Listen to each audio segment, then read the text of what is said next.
So, guys, I don't know if you listened to yesterday's episode, but we smoothly transitioned from Arsenal's triumph at the top of the league to seeing what's happening on the blue side of London. Because Spurs don't count, let's be honest. Um, so let's talk about Chelsea. Again, as much as you might disbelieve that Arsenal are top of the league with 44 points, you might also be shocked to see Chelsea on 25 points with a goal difference worse than Erling Haaland. And I'm not even joking, by the way. They've been outscored by the Norwegian Brock Lesnar. So I don't know how else you can start with Chelsea's season over, except for really, actually, there's two words you can use to summarize Chelsea's season. Todd Boehly. Todd Boehly. Yeehaw! Actually, yeehaw might be the better. Is that one word or two? Depends. It depends on which part of America you're coming from, because if you're coming from the east, like Texas, it's one word.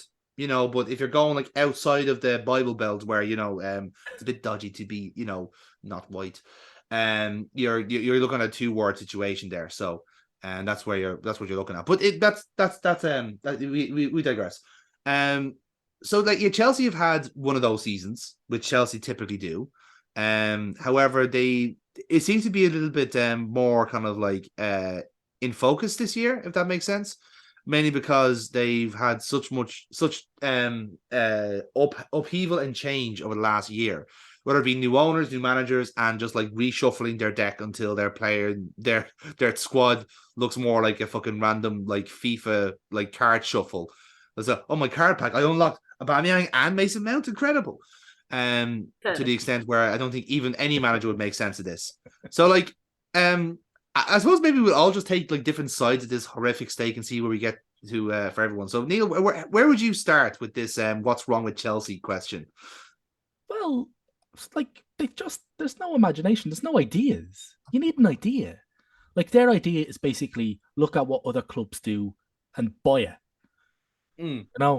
And just go, well, like they're not doing any of the preamble, any of the research, any of the thought exercises that all the clubs are doing when they go, we want this, we're looking at this, or this is why this works for us because we've set it up like that. They're just like, oh well, it works over there, so let's buy it. So I'm like, and there's no ideas. So they sacked Tuchel after the fucking transfer window ended, which was just like the dumbest fucking thing ever. Like I'm like, right there, that's oh shit, that's a red flag, as in we have no earthly fucking idea what we are doing. It's like you've sacked the manager after the transfer window has ended. So that means the guy that you're bringing in has no chance unless by some fucking 1,000,000,000 critical role, he seems to think along the same tracks or can make fucking gold out of the piles of human wreckage that he's been handed. So that's what they did with Potter. But then they went and compounded it, doubled down on that by also signing all of Brighton's backroom staff. Right? So they signed everybody. And their left back.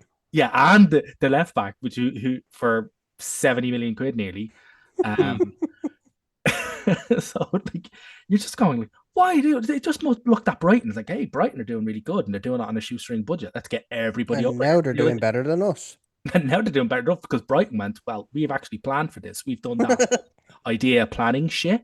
And so we've gotten in this really nice guy called De Zerbi, who, by the way, I still cannot believe is fucking coaching Brighton. And he has been incredible for them. He has been fucking incredible. And he's been brilliant. And I honestly think we need to fly him over a fucking Irish passport, specifically for what he's doing with Evan Ferguson. Yes. Holy he needs shit. To be the next Ireland manager. Fuck it. Yeah, do it. He loves Irish players. And he's really good with them. Look at what happened to Evan Ferguson. And here's the thing about like time being cyclical. We won't talk about Aaron Connolly though. No, I want it's okay. He's on the he's on the whole. He's gone to a much better place. He's on the whole, right? Okay. And so that's just it. Like it's just I've no idea where the ideas are coming from. So like Potter's already got his hands tied. He can't do fucking anything. And the fucking right. So like you're like, hang on, wait. Direct quote from Todd Boehly, right? Not Todd Boehly. Direct quote from Graham Potter is, okay. I understand where you're coming from, but this is after, by the way, they got stuffed twice in 3 days by Man City. I understand where you're coming from, but there's a completely different ownership than there was. It's hard for some people to get their head around because for 20 years, Chelsea was one thing, and now all of a sudden it's different. It's like, well, what is it now? Nobody has a fucking idea. Least of all the owners, least of all any of the backroom staff. The players don't have a clue. There's no identity to the club. The club is completely adrift. It's directionless, rudderless, whatever the fucking analogy you want to use for a thing that has no idea where the fuck it's going. It's going nowhere fast as well. They're playing garbage football. I'll jump in just very quickly, just on that the kind of Chelsea trope of buy all the players. They seem to have had that, and then they had their loan farm system, and with that kind of gone by the wayside potentially. That kind of had subdued, but then they've somehow good goal by Arsenal, by the way. Yeah, decent. All people are many. Jesus.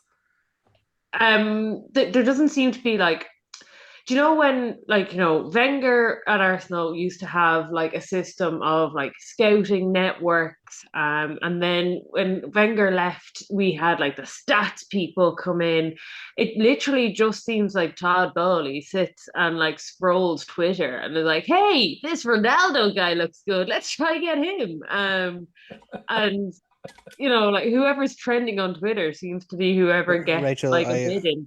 Cannot agree with you any more than I do right now. I completely agree with a scouting system. Yeah. A fully, you have 3 people out in Germany, you have 2 people out in Spain, Portugal, wherever it is. Send them out to watch players. They send you back, reports. They know what they're doing. Trust in your scouting system. Now it just seems to be about data. Data. They're throwing all these stats at you, and all of a sudden you're signing people who on paper are beastly, but it's like, hold on, we haven't even seen him kick a ball. We haven't actually seen him play. What is, But see, that's the difference there, Dave. You see, I'm glad you brought the data thing up there, because I actually have just brought up their transfer dealing so far, and what's very, very clear so far is that they're trying to enforce. Well, there's 2 issues here, right? Now, I think Neil mentioned that when Tuchel was in charge, the program was different. They were trying to get certain squad players to basically replace the dead weight they had already. But then there were certain players that were coming in and they were being let go for no reason, and various different kind of people come in, and they basically end up with a who's what of football. But what's very strange about this is you're talking about the kind of the way the scouting is at Chelsea. I kind of call this blind scouting in a little bit, because I was going to say, there is no scouting. There is no scouting, because what they're doing is, right, they've obviously identified, or at least Todd Boehly and his magic board of 12 players has realized that he needs to get it. He wants to get a younger team. That's what he's going on. He's seen, as you guys have mentioned, he's noticed that the likes of Arsenal now have a young generation coming up. Liverpool had a generation of players now that are coming to the end of their cycle. Likewise, Brighton and Brentford are starting to peak, and Newcastle are starting to peak as well. They all have the same commonality, which is they're all in the same age bracket. They're all growing up together, and they're all playing together. What's changed at Chelsea in 5 years? Well, there's realistically a lot of things. What I mean, but what has really changed? Football hasn't changed. They've gone through how many managers? But they're going through managers that are so drastically different is the issue. They've always had this problem, in fairness. But the difference is that they've always had a squad of essentially mercenary is the wrong word to use, but players where the manager's input doesn't really matter. They're still going to put shifts in. I pointed the likes of Azpilicueta, who will always put a shift in regardless of who the manager is. The difference is now there's a different spine in that team, and the spine doesn't make sense, kind of way. I look at the midfield of Chelsea, and it is there's various different types of players there, but at the same time they're also very, very similar in a very weird way. If you're trying to put in a Chelsea midfield, you're typecasted into picking Jorginho or Kante, because if you pick both, then the ball doesn't move anywhere. Similarly, you have to pick Kovacic or Loftus-Cheek, or else the ball can't be retained. Which is why now essentially Potter has now relied solely on Dennis Zakaria, because he's the only player out of that lot that can do both, and he wasn't the player that Tuchel even liked. So it's such a bizarre thing. But I'm looking at the players, they are spending stupid amounts of money on players that are 18 to 21. That's the age bracket they're signing. They're signing Wesley Fofana, Benoit Badiashile, Andre Karan Santos. Chukwuemeka. Andre Santos just recently, thanks Neil. Yeah, He David looks- Dacha Fofana. That's the thing. You look at all these players and you're thinking, these are really fucking good players. For my team, who has an idea of how they would use them, Yeah. I don't know what the Chelsea are going to do with them, because you only sign youth players if if you've got an idea of how you're going to breed them in, blood them in, bring them up. I was like, Potter's no idea about any of this. They have no idea about any of this shit. It's like these are signings they were going to do anyway, and like Potter is just expected to bleed these in. It's very, very bizarre behavior. So it's kind of what happened at the early days of FSG for me, where American guys come in and these go, do you know what, sports ball, let's buy players without any kind of input from the manager, or the input that they are getting are from people that are so detached from reality that they actually doesn't matter. They're just signing names that they've heard of. And this is what This guy has an XG of 2.4, and it's just but what does that mean? He will fall over, and at the single push, the physicality of the league, there's so many other factors that don't get considered by the stats. Just on the Chelsea kind of thing of buying players, not really knowing what system they're going to.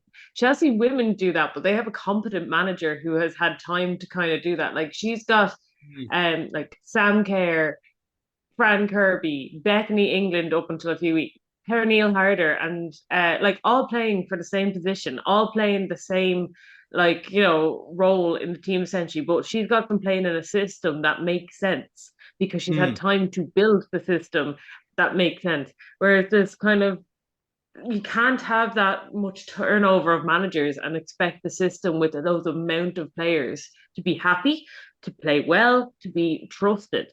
It's just buying players to fix the cracks, it isn't going to work in the long run. And we're seeing that now, that there's no plan B. And I for one welcome that. Yeah, absolutely. Also, let's not overlook the fact that if Abramovich was still owning the club, he'd have sacked Potter by now. Yeah, I'd agree with that. I feel like now Todd Boehly is kind of fucked himself up in a sense, because he says he wants to do things differently to what it was before, but then he was so trigger happy with the Tuchel sacking, and it was solely because him and Tuchel just didn't get on. That's the reality of it. There was actually no other reason that outside of that. And yeah, if you shockingly you're gonna hear this, but head coaches don't often make the best transfer scouts.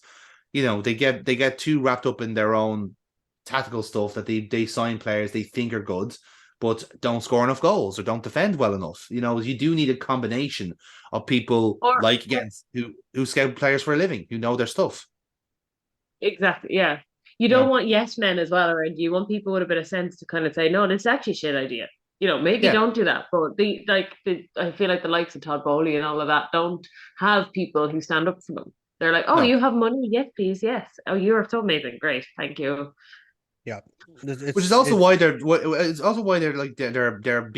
their pants are being pulled down on most of the business they're doing. Like I said, like Leicester must have been delighted to bag 80 million for Wesley Fofana. In the same way that Brighton were relishing the 50 million, the 60 million they got for Cucurella. Koulibaly, I think is another question we'll get to. The actual senior players have let down Chelsea big time. That's a separate issue. But even then, they signed Casade from Casade, I think it is, from Inter Milan. He was signed specifically for the under 23s. They paid 20 million for him. They paid the same amount for Chukwuemeka, the same for Andre Santos. They're spending tens and 20s of millions of players on youngsters that might not make the first team at all. Yeah. Whereas, but at the same time, you also have access. What's that? They spent 260 million in the summer. The exact number is right. I'm going for transfer market here. This is including the signings Santos, Fofana, and Badiashile this window so far. So they have spent 345 million euros this season. And they've only made back 56. So their actual overall balance is 288 million. Wow.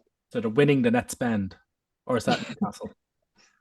I think over and about the thing, no one is winning the net spend. We're all losers in that equation. But like I said, they have so many players still in the pipeline. There's so many, as we said, the loan farm still technically exists, although it is starting to close down a couple of rooms. So like they're still buying players in, not knowing what to do with the ones they have already. They're not like they keep like extending contracts and so forth. They just have no fuck it, let's just have them play in the reserves and like let them wilt away. But that's also they're just like historically that's what kind of Chelsea has done to some of their squad players. Like this, like next season they still have to bring back the likes of Lukaku, Hudson-Odoi, Bakayoko is still on the books there as well. They could get back to that fucking club at gunpoint. But that's what I'm saying. Like these are players that stated that he just does not want to go back. He's like, nah, the club know what I want. But that's the same. But like there is a hypothetical here that Graham Potter is going to have to try and have a strike force of Aubameyang and Lukaku. Like Aubameyang is playing terrible, and it's not even no, bear in mind, right? I actually want to see that. Aubameyang, Lukaku, and Raheem Sterling is their potential front line, and because they're senior players, like essentially there's the obligation to play them, like you might presume from Todd Boehly, ahead of the young players who are genuinely quite good. They poach a Hamari Hutchinson off you. He actually wasn't that bad against Man City. Likewise, I'm actually a big fan of Lewis Hall. I think he does a lot for the team there. And then you have Chukwuemeka who's starting to break through. There are good young players there. The problem is that they are going to have to play second fiddle to the guys they're playing $500,000 a week to. And it comes back to that kind of point about the identity of the club. It's fresh on my mind, but obviously with Vialli passing during the week, like this is that he comes from a team where I think the Chelsea did actually have an identity and a very likable identity. They had a moxie and a flair that I don't think they've replicated since. And again, if you look at it, like there was a very unsuccessful Chelsea team, but that's not the point. It was a team that wanted to play and had a belief. You had Vialli, Zola, like Torrid, Floor, all these other players, and I think when you compare that team, that actually, when you do bring these kind of eclectic mix of players together, it makes sense.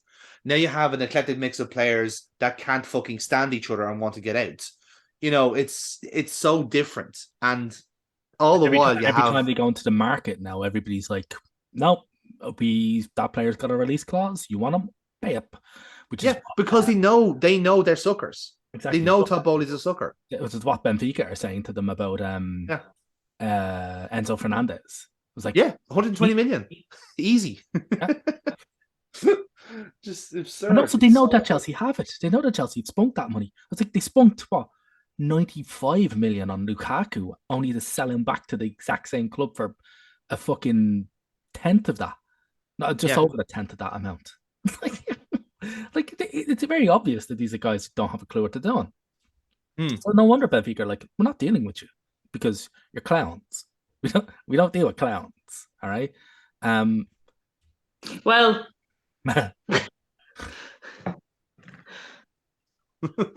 hypothetically, yeah. I mean, and all throughout the middle of this is Graham Potter, who has kind of seen his name in light a little bit and said, look, it's a naturally if you're going from Brighton to Chelsea, it's a bigger career move. It's a bad career move. It has been proven, but it's been a bad career move. He spent 200 quid on a haircut, and that's all I've heard from him. No, that's literally all I've heard. I genuinely think he jumped in headfirst into a Chelsea job that was doomed to fail from the very beginning. It was never going to work out for him because he's not the one bringing in these players. There's no way Graham Potter's looking and going, Joao Felix for 15, 16 million for 6 months. 21. That's not his style. That's absolutely not his style. Way too smart for that. Clearly, he's not bringing in these players. Chelsea are going, right, we're going to give you all these players. We're going to give you these guys, and we want you to work your magic with these players. That's not what he did at Brighton. He brought in his own players. That's why Brighton were so good to watch. That's why Brighton were such a good, and still are a good team, because another manager's taken over, and they're still doing even better than Chelsea. Hence why they stuffed them 4-1 a couple of months back. Exactly. Yeah. So, I mean, and by the way, that was a flattering 4-1. It should have been more. Brighton were running wild. But it comes to that point about structure. Like this is a Chelsea football club who have an access to perhaps the best youth academy in the world, one of the best catchments in the world. So they are going to constantly produce world-class talent. That is just fait accompli. They're able to do that. They also have, as I said, a weapons grade level of money if they want to spend on on a star player. One star player is all they need, because again, they have access to so many others. But then, as you said, they're being outclassed and outfoxed by Brighton, Brentford, fuck, you might even say Fulham at this rate. But these teams all have a structure and a system that makes sense. Brighton has an extensive scouting system that finds players before people don't even know they exist. You know, like people are looking at Brighton and going, what level of 40 chess are they playing to have found Mitoma and Casado and Scarmiento now at this stage? Other players will appear at Brighton and people will think they're regens. Because they scout. But it's not even that. But they put them in leagues and systems that make sense. Ironically enough, Brighton have done a better job at Chelsea than Chelsea have done themselves. Like we joke about like Chelsea's loan farm being located in Arnhem, the Netherlands. Brighton have that in Belgium, in St. Galois. All their players go to USG first to bet in. If they work, they go to Brighton. If they don't, they stay there. And similarly, Brentford have that with Midtjylland. They're both owned by the same people. So it's the same kind of progression. Brentford famously don't have a reserves team. They have a B team. You know, and the reason they do that is because that's best for their progression. And lo and behold, they bring in squad players from there when they're ready. I was very, very lucky to actually go down and see Brentford's under 20 B team system. Hibs reserves played them in a friendly down in Brentford not too long ago. Well, it was before pre-COVID. And it's remarkable. You would not think you're walking. You would think like this is when Brentford was still in the Championship. Like you would think you're walking into a Premier League level academy, because they pride themselves on having such good facilities. Like they invest everything in their academy. They like the team in the Premier League's doing well. They've invested a little bit there, but all their money gets pumped into these young players. Because for them, it's sustainability. They know they're not going to be able to match Chelsea or United. For them, it's sustainability. It's getting these players up to scratch. And if they're good enough, they'll profit from them. And that's it. I mean, Brentford have one of the best systems in the world for young players. Hands down. Yeah.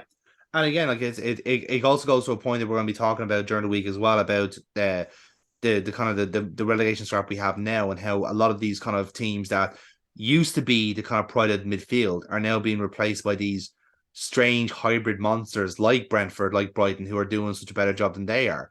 They've essentially learned from like, here's where these lads were missing, and here's how we can do it better. And again, it's a lot of it's to do with scouting and data, but it's also down to investment. It's down to money. And it's so absurd when you look at it, the likes of Chelsea, and let's be honest, we'll put other like big six teams in here as well. You'd say Liverpool, you'd say Spurs, who have failed to do this, who are not sustainable models. Liverpool is the closest. Liverpool are great at bringing through young players. And setting them on. And always have. You look at Gerrard, Carragher, Michael Owen, you look at all these guys, and you look at the most recent, the Curtis Jones, Harvey Elliott. Although they got them from Fulham, still they've developed them really, really well. But nowadays they seem to be only bringing up a certain level of player, which I would say is bottom half of Premiership or Championship at best. And you have to look at Harry Wilson for that. Yes. And these players are. You start to wonder if their developing players are going to be at that Premier League level. I know it's a rarity. Developing players to use as fodder, essentially, as profits. Yeah, but at the same time, Liverpool are not doing that. They're not selling these players on. At best, they're letting them go for nothing. Or they're getting the very minimum for them. And at the minute, Liverpool can't spend because, well, they're not selling anyone on, in a sense that they're not farming these players for profit. If they're not going to make the first team and you've got them in your squad, there's a team out there that will want to pay for this guy. Yeah. If a player from Liverpool is going to do the club better in its own stature than it is him just rotting away and doing the 23s. Yeah, no, exactly. And again, it goes back to the point with Chelsea, is that they're such a bloated side that is actually the opposite, because they don't have a system in place, because they don't have that kind of like that reputation of developing players well enough to sell on. Now they're stuck with half these squad players. Like, I mean, like how many games has Baba Rahman actually played for Chelsea? How many times has Matt Miazga played for Chelsea? Like these players have been in the system for years and they can't get out of it. There was one player that was on loan 11 seasons for Chelsea before being released. Yeah, Kennedy, wasn't it? No, just this guy who never played for Chelsea once. Oh, I know who you're talking about. I can't remember his name. It's Maric or something like that. Something like that, but Yeah. 11 years on loan. Yeah. Oh yeah. What are they telling him when they send him out on loan? What are they saying to him? Like, oh, you're going out on loan again. It's the 10th year in a row. Come on, lads. I mean, either move me on or I'm 28 now. Let me go. And that's the thing. Like, so like in a sense, like we've always seen about this kind of Big Six aspect of it, and certainly one of the themes of this year is that the Big Six are properly being like challenged, not necessarily from like a new force, which you could probably say is Newcastle financially, but it's actually from their own inertia. It's from their own bloatedness. And Chelsea are the first to go, and ironically enough, for being the most bloated. But it's also, and somehow like the change in ownership with Boehly has kind of accelerated that aspect of it. Then now he has got rid of Tuchel because he didn't like him. And I brought in a young English manager to hire a young English squad to essentially like take over the league again. It's just like, okay, first of all, stop spending money. Like let's try and be smart about this. Yeah, he's bringing in these players that are completely unproven. Yeah. And he's expecting Graham Potter to work miracles with this squad. I'm telling you, they're not going to go into the Champions League this season. I can guarantee that already. I don't even see them getting Europe, Dave, to be honest, at this rate. Exactly. Yeah. I mean, I don't see them getting into Europe. I don't see them actually mounting any sort of a resurgence or a run of form at all. I mean, they can't be. They've not even scored against Man City this season. Forget losing to them. They've not scored a single goal against them. Yeah. And they conceded 7.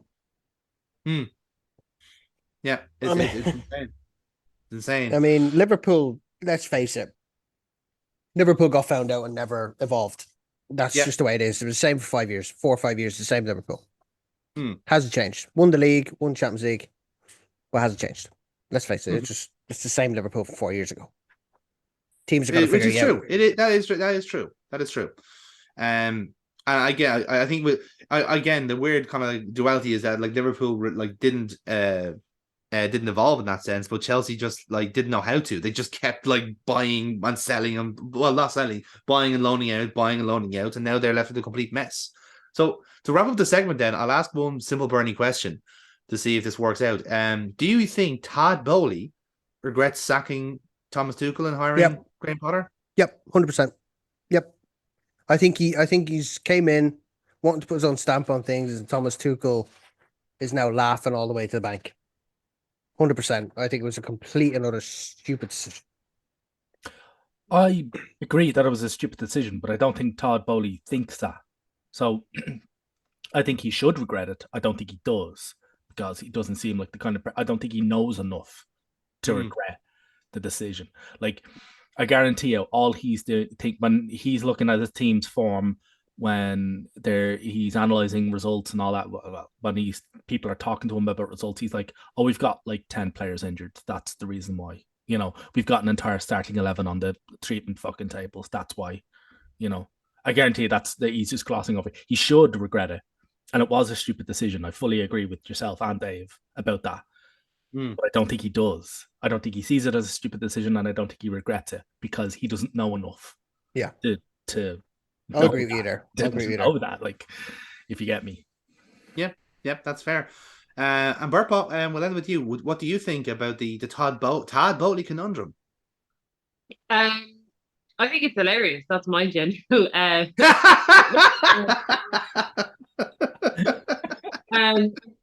can I change my answer to that?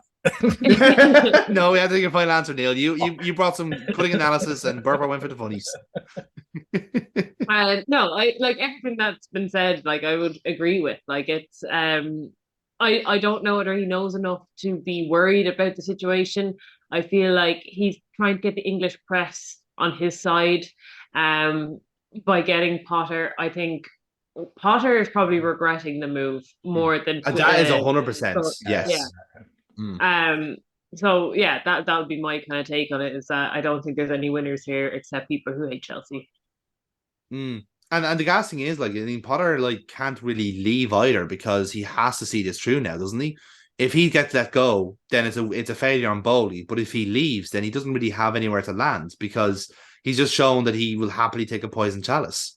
Well, if you're using previous Chelsea manager sackings, if he gets let go, he'll be okay. There'll be a nice 8-figure sum resting in his fucking bank account by the time he gets. Yeah, financially he's fine, but the pride, he's not going to be crying into his P45 there. He'll be fine. He'll be fine. In fact, he'll re-emerge as the next England manager. We all know the drill. At this point, he probably wants to be sacked, or he not wants to be sacked, but he probably would be okay with being handed. He would do a better job than Southgate, hands down.